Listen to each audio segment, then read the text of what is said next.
Welcome to Read 536. This is the description of Part 3 of the Triangulated Analysis assignment, and this is the part where we look at standards.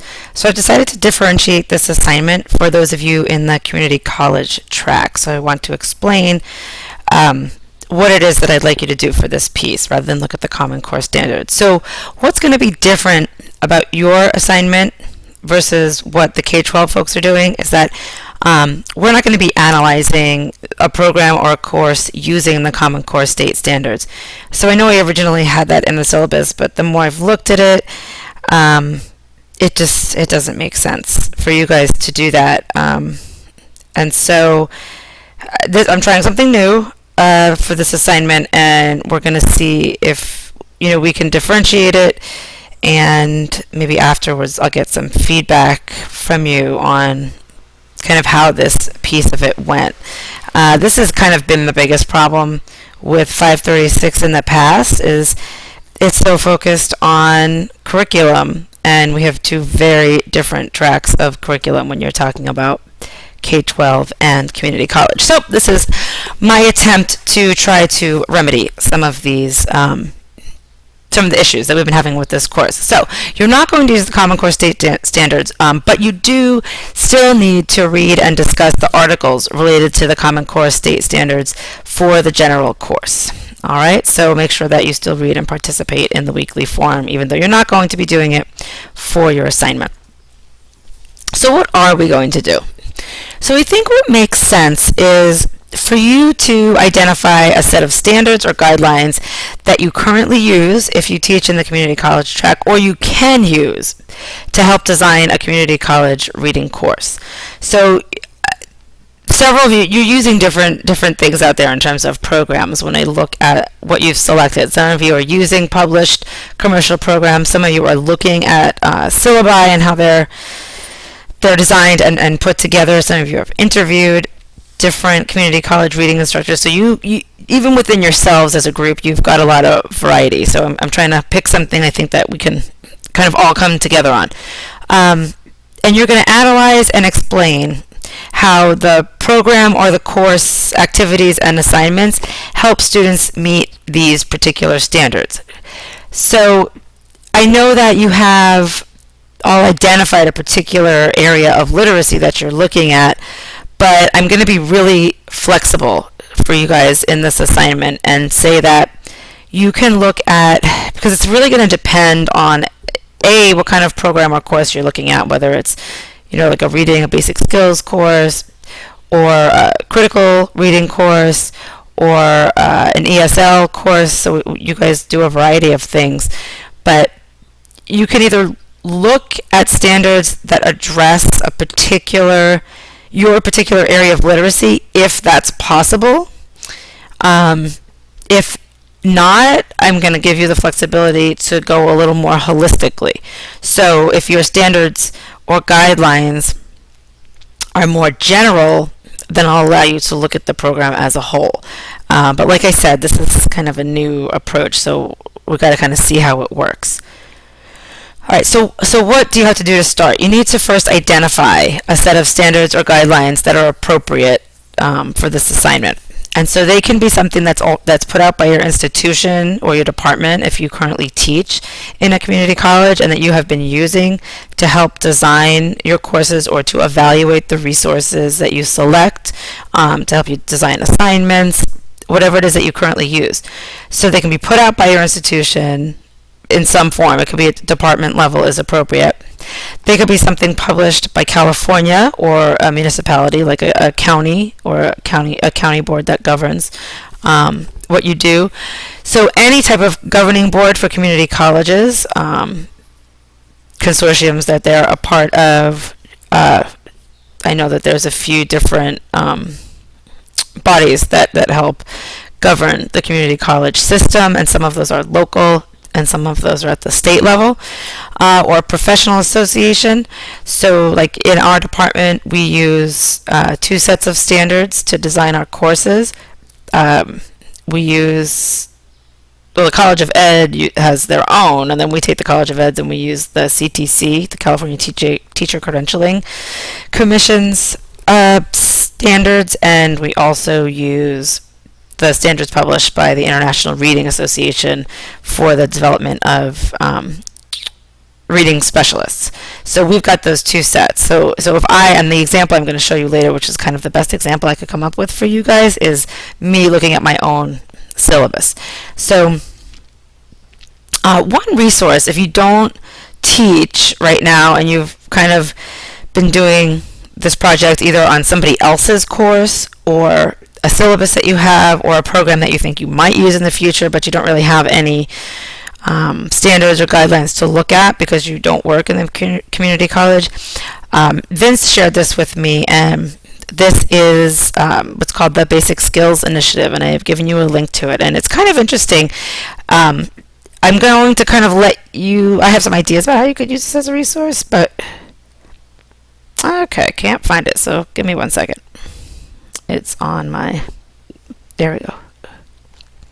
All right, so from my understanding, what this is, it's an initiative from the California Community College's Chancellor's Office. And so what it looks like is they're trying to bring some kind of standardization or an attempt to establish kind of what good standards are and what best practice is around basic skills instruction.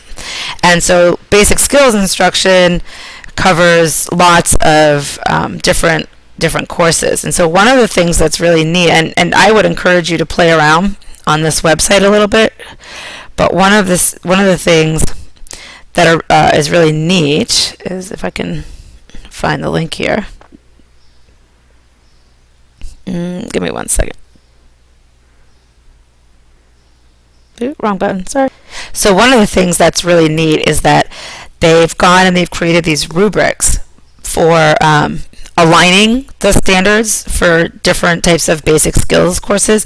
So what you could potentially do, this is what I'm thinking, is you could look through this list and you could find the descriptor that best fits the course that you teach or the program that you're looking at. And so you'll see you've got, where'd they go? So you've got, this will explain to you, this document right here, some of the course coding. But if you look here, the bottom, you've got so a reading course, you've got this, and I'll pull it up in a second, a rubric for the standards of how you would look at a reading course. These are the non-credit, like adult basic education reading courses, an English course, and then they've got these different rubrics for listening, speaking, reading, writing. So the difference kind of between these, and there's ESL as well. So I'm sorry, all of these are for ESL. So the difference you'll see is that not so much that they're standards as they are actual rubrics, but what they do give you is a good idea of kind of the standards you're trying to meet, right? So they're not laid out in a very neat sense like standard 1.2, standard 2.1, however that goes, but excuse me, they're talking about how these particular courses would transfer, the courses that you could categorize under them. And so they give you an idea of the types of indicators that are appropriate for these courses. And so you could take a look at these rubrics, and if you didn't really have anything else to use, and what's nice is they're broken down by domain as well. If you didn't have anything else to use because you don't work at the community college, you could use these rubrics to get an idea of what some of the indicators or potential standards that you're trying to achieve are. And they give you the different kind of levels of course that these would be appropriate for. if you're in the community college system, I would assume that this makes a little more sense to you. Like I've told you before, this is not my area of expertise. I've been learning more, and I'm trying to make an attempt to really make a lot of what we do applicable to you guys. But really, so much of our stuff it has all been designed around K-12, and so it's one of the real things that we need to make. You need to make a priority is figuring out how we differentiate this stuff to make it make sense for you guys, because there's quite a few of you in the program. So this is my attempt right now. So this is just another resource. You don't have to use this. Really what I want you to do is use some type of document, set of standards or guidelines, and just make the justification for why using that makes sense. So what I have done for you is I've just given you a quick example of how I might approach this if I was looking at my own course. So if I was looking at 536, which actually I have been doing. As I mentioned before, 536 has just been this course in the works, and I think we're getting to the point where we're really narrowing it down. But you'll see when you look at this document that I'm going to show you how far we actually still have to go with it. So we've got this document that we use, which is we have a set of standards from CTC for the reading and literacy added authorization standards, right? So this is to get your certificate. And what we do in the department is we've taken these standards, so they're standards that all the programs in the state need to meet, and we've identified the key course, so the course that's like primarily responsible for meeting that standard. So I've selected two for you because I've been poring over this document anyway, but one of my prime responsibilities for 536, you'll see, is the standard 2.3. So develop a strong, coherent, and shared vision of a culture of literacy that aligns resources to support high academic expectations, So what I've done is I've put this into this template that I made. And so I said, okay, let me see how 536 addresses through its activities and its assignments this standard. So I selected the standard guideline and I put it on this side, and then I'm asking, is it met by the program or the course, and what's the evidence? And so I said yes. Our key assignment, the triangulated analysis, aids future reading specialists in the following. So developing a vision for comprehensive and balanced literacy, which I think we do through our investigation of the lenses text, understanding prominent learning theories and identifying examples of these theories in practice.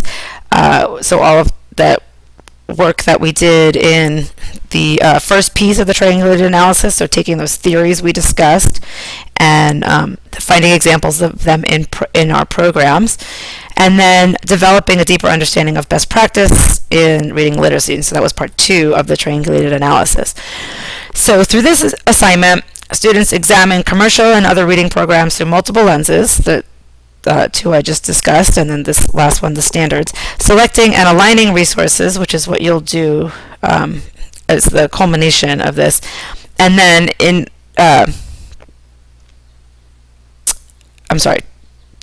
looking at these and aligning the resources in order to meet the criteria of a program that's comprehensive, balanced, and aligned to standards. And so that's what they talk a lot about high expectations, and so that's what I've defined as high expectations. So the idea that it's aligned to standards. And these are, vital skills in developing strong, coherent, and shared culture of literacy. So culture of literacy is basically this shared understanding and vision for kind of all that is encompassed under the umbrella of literacy. So that's kind of my evidence or my explanation for how I meet that particular standard. So then, because this is analysis, and analysis isn't just an explanation of how it meets it, but it's also talking about if it does not meet it. But I'm going to run out of time, so I'm going to pick up on the second screencast with this discussion.